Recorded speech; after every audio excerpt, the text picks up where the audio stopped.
하나님은 죽은 자의 하나님이 아니요 살아있는 자의 하나님이시라. 사랑하는 하나님, 살아계신 하나님, 영원하신 하나님, 그 하나님의 살아계심을 믿기에, 그 하나님을 의지하기에 저희 또한 영생의 삶으로 인도받을 줄 믿습니다.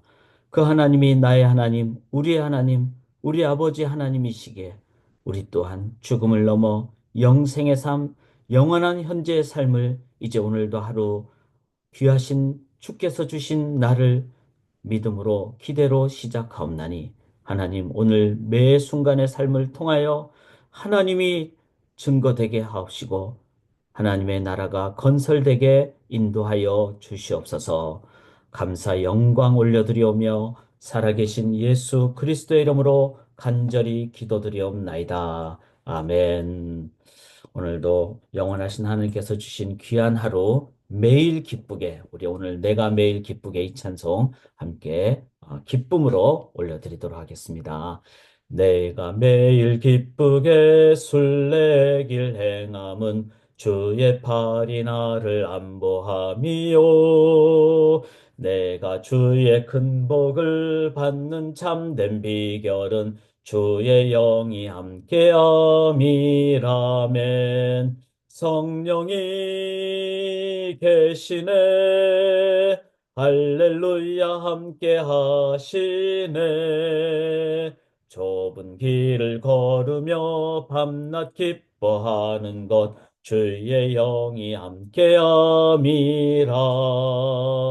전에 죄에 빠져서 평안함이 없을 때 예수 십자가의 공로 힘입어 그 발 아래 엎드려 참된 평화 얻음은 주의 영이 함께함이라멘. 성령이 계시네. 할렐루야 함께 하시네. 좁은 길을 걸으며 밤낮 기뻐하는 것 주의 영이 함께함이라. 세상 모든 정욕과 나의 모든 욕망은 십자가에 이미 못을 박았네. 어두운 밤이 지나고 무거운 짐 벗으니 주의 영이 함께함이라멘. 성령이 계시네. 할렐루야 함께 하시네. 좁은 길을 걸으며 밤낮 기뻐하는 것 주의 영이 함께함이라.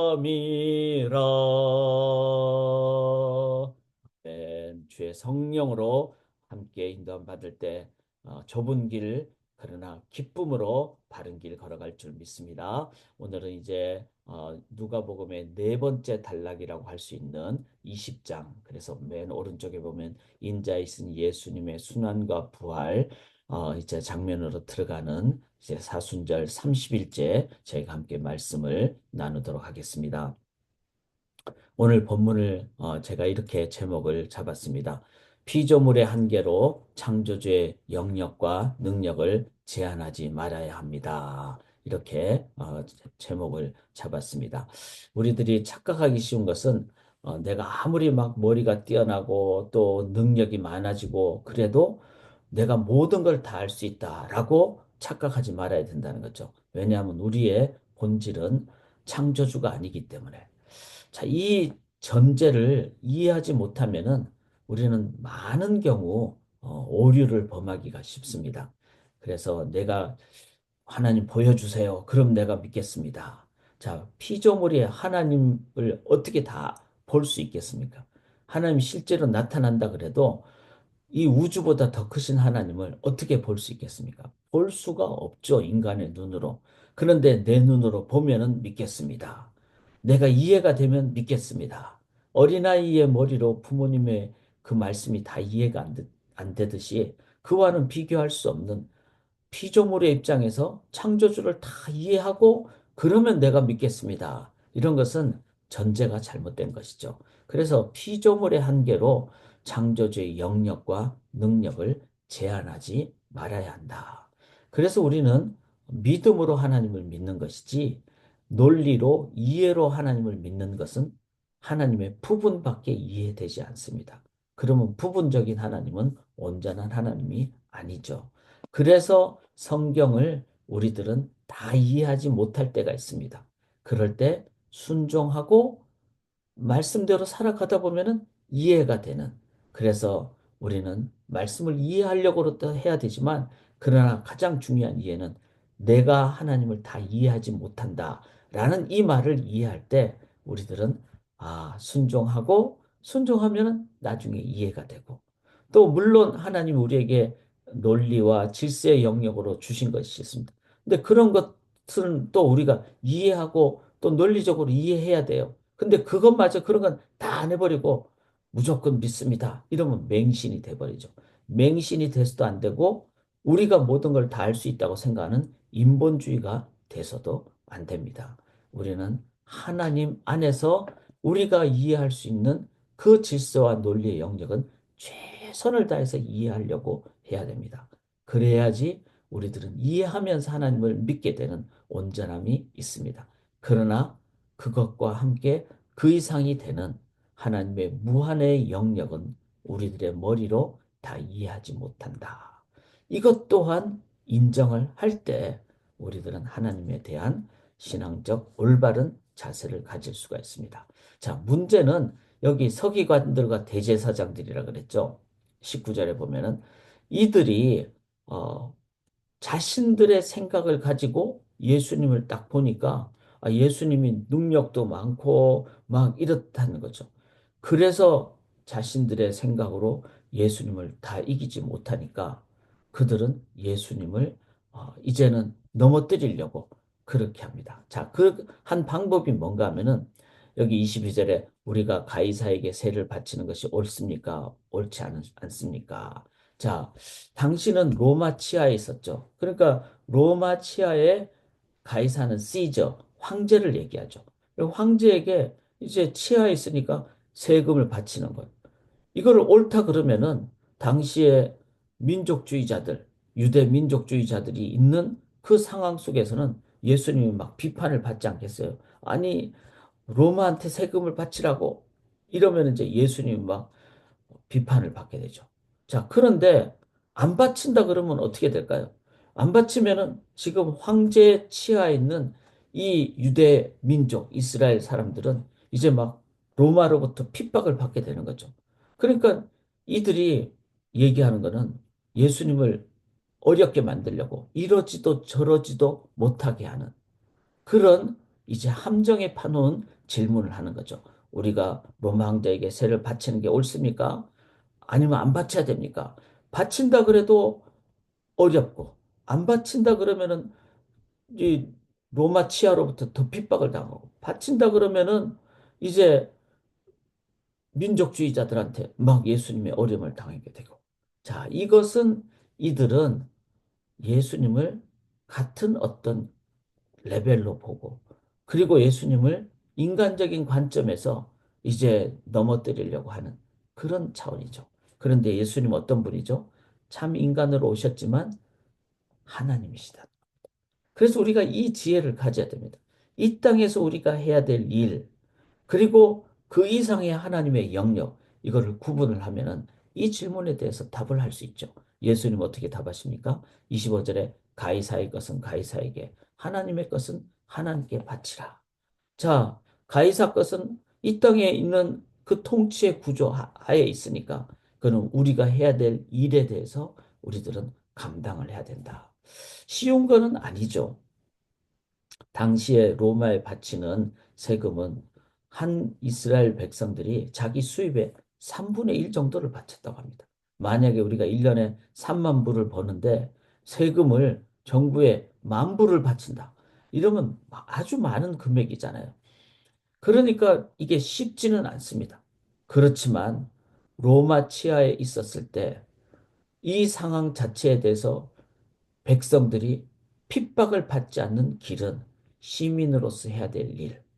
그러나 그 이상 하나님은 이 로마 위에 계시는 하나님. 그래서 그 하나님 앞에 우리들이 의지하고 나가는, 그래서 만약에 시저가, 가이사가 하나님을 믿지 못하게 만든다든지 아니면은 자기가 신의 영역으로 가려고 한다든지 이런 거는 뭐죠? 그는 그 이상의 하나님의 영역을 침범하는 것이기 때문에 그에 대해서는 어떻게 합니까?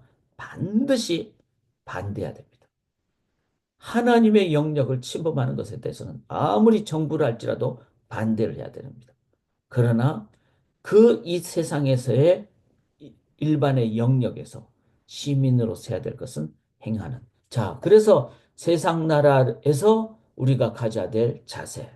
그렇지만 이 세상 나라뿐만 아니라 그 이상을 포함하고 있는 하나님의 나라의 영역을 구분함으로써 세상 나라에 속한 것은 우리가 세금도 바치고 교통 질서도 지키고 또 하나님이 만들어 놓으신 일반 은총의 영역이 있죠. 그래서 일반 사람들에게 주신 그 은총으로 자동차가 발전하고 또 국가가 운영이 되고 이런 거는 다 우리들이 해야 될 일이죠. 그러나 그것만 하는 것이 아니라 그 이상 하나님의 영역을 침범하는 것이 있다면은 거기에 대해서는 반대하는.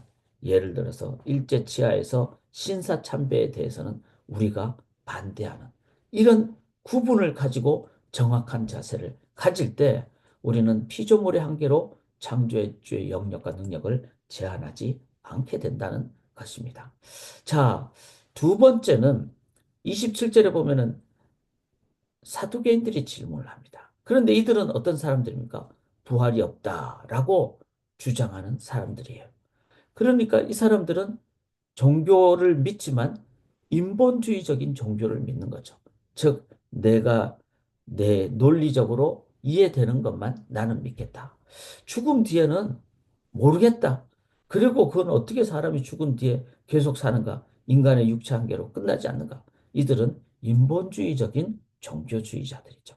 자, 이들도 예수님으로부터 책망을 받았죠. 그러니까 예수님을 함정에 빠뜨리기 위해서 아니, 당신은 그러면 부활이 있다고 그러는데 만약에 부활이 있으면은 이 땅에서 살다가 계대법이라고 있죠. 형사취수법. 그러니까 형님이 돌아가시면은 당신으로서는 가문을 잇기 위해서 동생이 형수님과 결혼하고 그런데 이제 가정을 하는 거죠. 둘째 동생이 죽고 셋째 동생이 죽으면 계속 동생들이 해서 일곱 형제가 있으면은 나중에 마지막에 일곱 번째 동생하고 그렇게까지 결혼을 한다면은 나중에 부활됐을 때는 누구의 부인이 될 것입니까? 자, 이렇게 질문하는 거죠. 이들이 질문하는 건 뭐죠? 자기들은 부활에 대해서 믿지 않았습니다. 그리고 그런 부활을 말씀하신 예수님에 대해서 자기들이 이렇게 함정의 질문을 가서 아니 천국의 부활의 상황이 되면은 곤란해지지 않겠습니까? 어떻게 당신은 답하시겠습니까? 이렇게 얘기하는 이면에는 뭐가 있죠? 이 땅에서의 삶의 방식이 하나님 나라 영원한 방식과 계속해서 연결이 된다라고 그들은 생각했던 거죠. 그래서 이건 또 똑같이 이 땅에서의 한계, 즉 피조물의 한계로 죽음을 넘는 영원한 하나님의 한계를 그 한계가 없는 영역을 이들은 자신들의 생각으로 이 땅에서의 생각으로 이제 제한해버린, 생각해버린. 예수님 어떻게 말씀하시죠? 36절에 다시 죽을 수 없나니 이는 천사와 동등이요 부활의 자녀로서. 자, 이거를 표현하기 위해서 부활하면은 그때는 영원한 삶이니까 결혼이라든지 이런 부분은 있지 않다. 자, 결혼은 이 땅에서의 어떤 종족 보전 그런 의미도 있기 때문에. 그런데 영원히 사니까 그런 면에서는 이제는 그런 결혼이라는 그런 영역은 우리 이 땅에서의 삶처럼 있지 않다.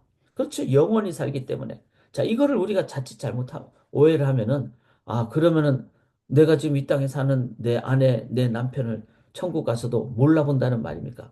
그런 건 아닙니다. 예수님이 부활하셨을 때 제자들도 알아보고 또 부자와 나사로 보면은 나사로는 완전히 그 죽음 이후에 천국의 삶에서 너무나 그 모든 것이 또 깨어있는 그런 삶을 사는 것을 보는 것을 통해서 우리들은 어, 부활했을 때 그때 이 땅에서의 삶의 정말 귀한 관계나 모습들은 다 우리들이 명확하게 볼 수가 있다. 그래서 우리가 그때는 얼굴과 얼굴을 대하듯이 그렇게 보게 된다는 것이죠. 그러나 이 땅에서 살아가고 있는 문화적인 부분이 하나님 나라 영원한 삶에서는 계속되지 않는. 그래서 굳이 그때 가서는 이 땅에서의 뭐 계급이 있다든지 아니면 결혼을 한다든지 이러지 않는 영생의 삶을 산다. 이거를 이제 그렇게 이해를 하시면 됩니다. 자, 모든 것을 이 땅에서도 있고 하나님 나라도 있고 또 로마 치하에서도 있고 하나님 나라도 있고 그렇지만 하나님 나라 치하는 로마보다 더 강하다, 더 크다. 또 이 땅은 영원한 나라가 더 영원하고 그 나라는 이 땅의 나라보다 더 영생의 풍성한 삶의 방식이 있다. 자, 중요한 것은 바리새인들이나 대제사장들이나 사두개인들은 피조물의 한계로, 이 땅의 한계로 영원한 나라 하나님의 영역을 제한했기 때문에 문제가 있다는 것이죠. 자, 이것을 우리들이 이해를 한다면은 우리는 어떻게 해야 될까요? 두 가지를 우리가 기억해야 된다. 첫째는 영원한 하나님 나라의 삶을 우리들은 기대해야 됩니다. 이 땅에서와 다른 그런 놀라운 삶이 될 거예요. 저는 그게 제일 보고 싶습니다.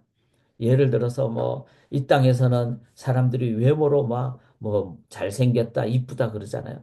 자, 하나님 나라 가면은 저는 그런 기준이 다 바뀔 거라고 생각합니다.